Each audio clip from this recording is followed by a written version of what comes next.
femmes et la santé maternelle. Nous avons également déterminé des stratégies de mobilisation communautaire, de mobilisation de plusieurs acteurs sur la question de la santé de la mère et de l'enfant. Nous avons ensemble adopté un guide de sensibilisation qui prend en compte à la fois les violences et les questions de la santé. Mais toutefois, les organisateurs se disent satisfaits et confiants des résultats de ces assises. Ils se retrouveront à nouveau les 28 et 29 août prochains à Calumet pour le compte des travaux dans la région des Plateaux.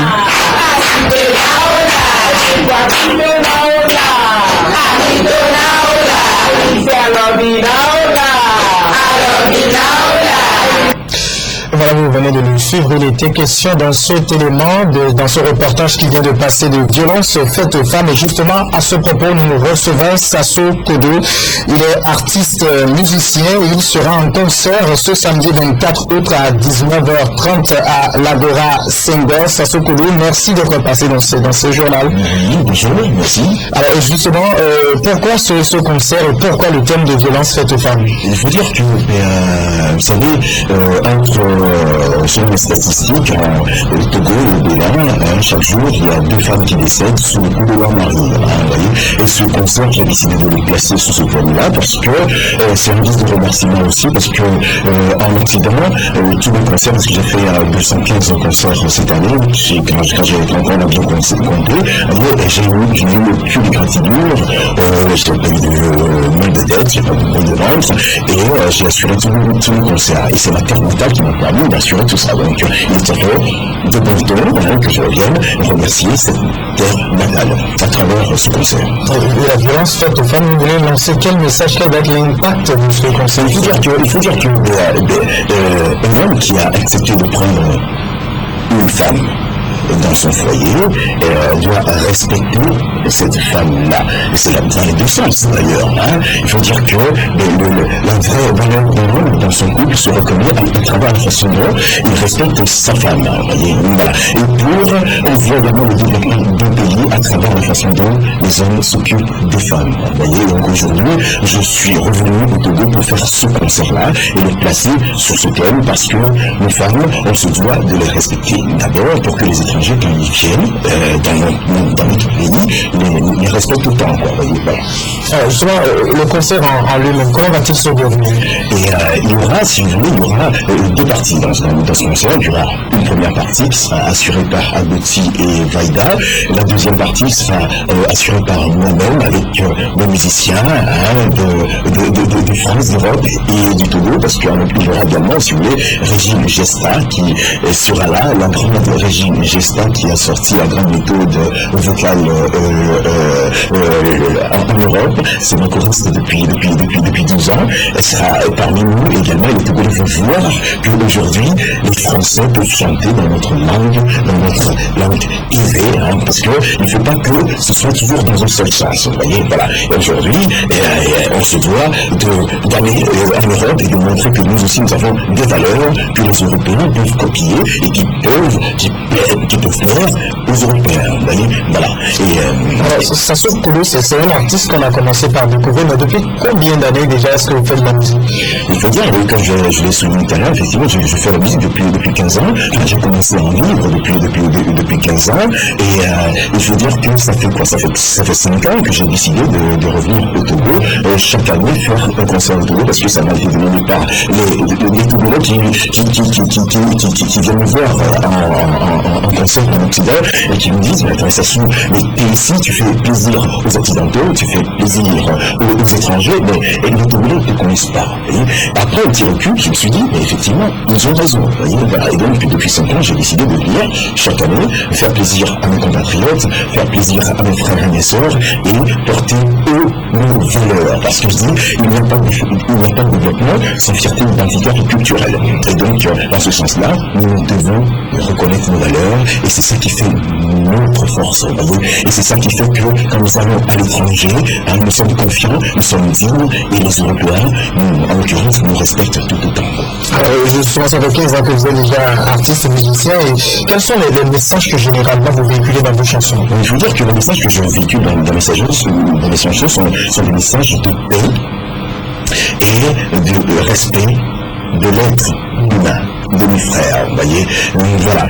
Et aujourd'hui, si je reviens au Togo, également, c'est pour montrer que, en respectant nos frères, nous pouvons développer l'Afrique tranquillement. C'est juste une question de respect, quoi, vous voyez, voilà. Et je mets également le concert que je fais demain sur ce thème-là, sachant que le grand thème, effectivement, ça va être la violence faite aux femmes. Et après tant d'années passées à l'étranger, aujourd'hui, vous portez quel regard sur votre pays?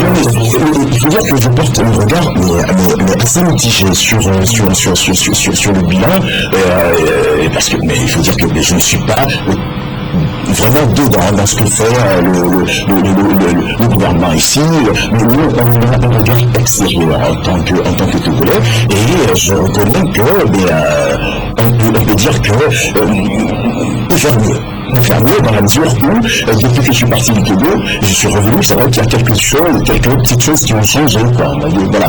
Mais il faut dire que, ayant un port, le seul port en Afrique de l'Ouest, en eau profonde, avec tout ce qui arrive au port de Lomé, on devrait s'attendre à ce que les choses changent beaucoup plus vite, vous voyez. Mais on laisse le temps et on verra. Mais il faut dire que le pouvoir fait de ce mieux également.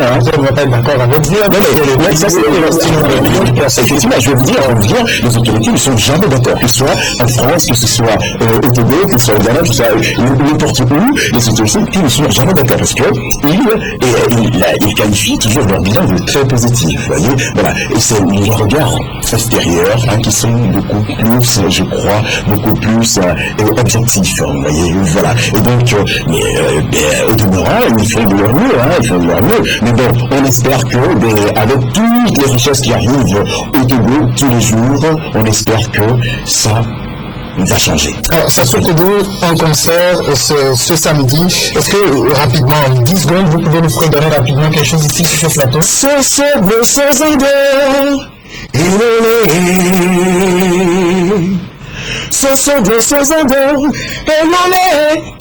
Demain, vous viendrez au concert, on s'amusera ensemble. Sassou Kodo, artiste de la chanson, qui sera donc en concert ce samedi 24 août à l'Agora Senghor. Merci d'être passé dans ce journal. Merci beaucoup. La suite de cette édition à présent, le Cénacle, c'est l'association de la nouvelle génération de jeunes poètes togolais qui a 5 années d'existence. C'est en 2008 que le Cénacle a vu le jour, et à l'occasion de la célébration de ces 5 ans d'existence, le Cénacle a organisé toute une série d'activités dont le premier a été lancé ce jeudi par une rencontre avec la presse, une rencontre qui a permis aux responsables du Cénacle de dresser le bilan de leurs activités pendant une demi-décennie et de se projeter dans l'avenir. Edwige Larry.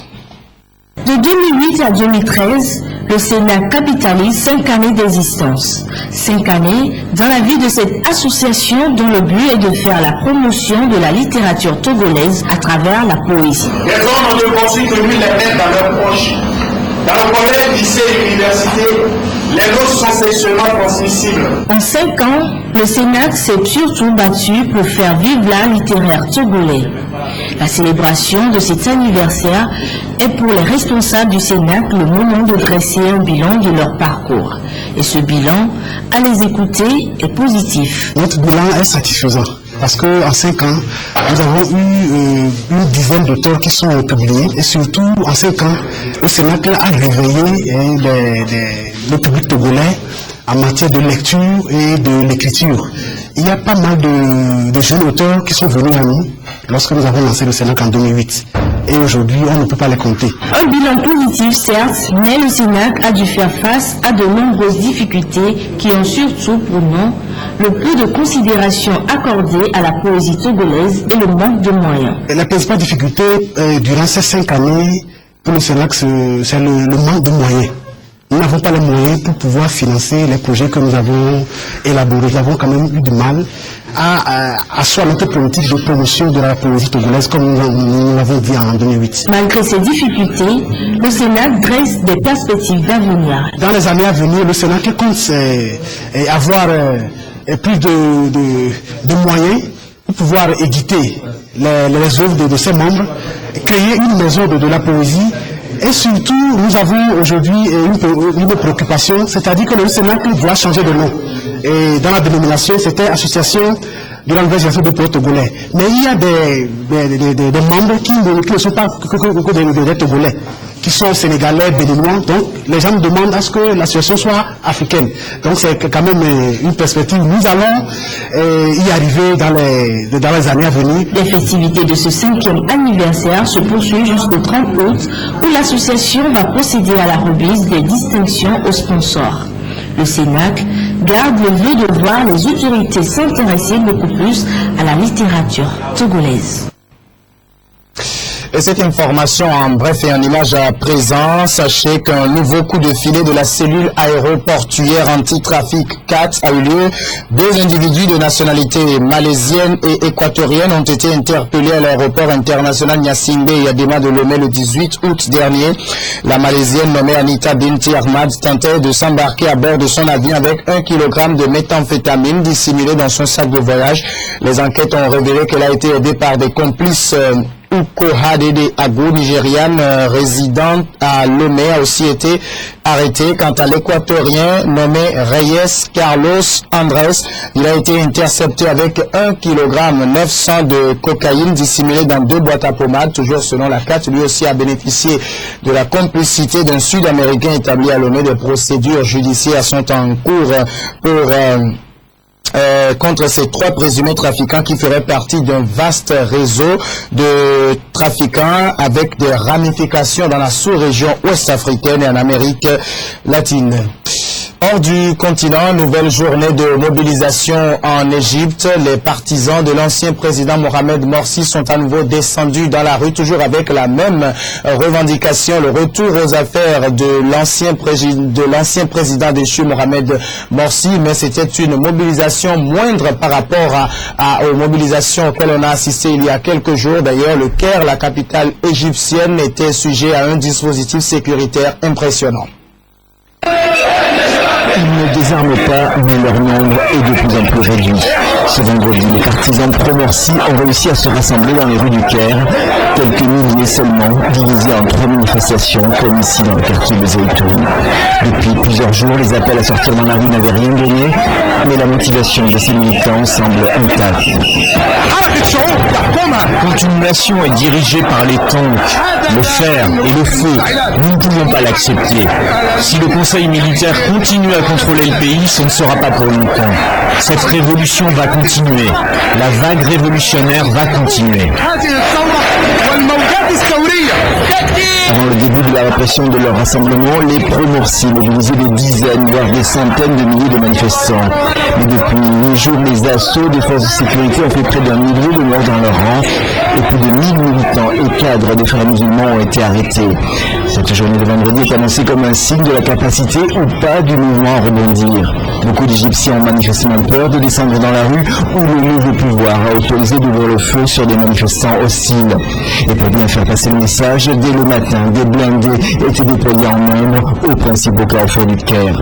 La ville vit toujours sous le régime de l'état d'urgence et du couvre-feu. Direction le Liban où le conflit syrien a des conséquences très fâcheuses. Ce vendredi, un attentat à la bombe a eu lieu à Tripoli. Cet attentat, deux véhicules ont explosé. Le bilan est très lourd, 42 morts et plus de 500 blessés. Scène de chaos et de panique. Tripoli a sombré dans l'horreur. Ce vendredi, 2 voitures piégées ont explosé à quelques minutes d'intervalle. Leur cible, 2 mosquées. La grande prière venait de se terminer. Le premier attentat a visé la mosquée Al-Taqwa, celle de l'imam salafiste Salam Rafaï, connu pour ses positions hostiles au régime syrien. La seconde explosion a pris pour cible la mosquée Al-Salam, près du port. Le cher était en train de prier quand soudain une explosion a retenti. Il y a eu des destructions, j'ai vu des corps. On condamne ce qui se passe ici à Tripoli. La deuxième ville libanaise continue de subir de plein fouet les conséquences du conflit syrien. Régulièrement, elle est le théâtre d'affrontements entre les sunnites qui soutiennent la rébellion et les alaouites proches du régime de Bachar el-Assad. Le Liban est divisé sur le conflit syrien, toujours un peu plus contagieux. L'attaque de vendredi est la plus sanglante depuis la fin de la guerre civile au Liban. Et sur ce conflit syrien, retenez ce chiffre, on a atteint la barre d'1 million d'enfants réfugiés. Le chiffre est communiqué par le Haut Commissariat des Nations Unies aux réfugiés. Ces enfants ont trouvé pour la plupart refuge en Turquie voisine. C'est des enfants qui, jusqu'à présent, gardent encore le souvenir des horreurs vécues en Syrie. C'est un chiffre que l'on n'aurait jamais voulu atteindre. Aujourd'hui, dans les camps de réfugiés syriens, on comptabilisera 1 million d'enfants. 1 million d'enfants qui ont vu des choses qu'ils n'auraient jamais dû voir. Comme ces bombardements. Pendant plusieurs jours, on a vu des fusées passer au-dessus de nous. Et on essayait de se cacher. C'est pour ça qu'on nous a proposé qu'on parte. Mon frère a été tué et j'ai une sœur qui a été blessée à la tête. Ils ont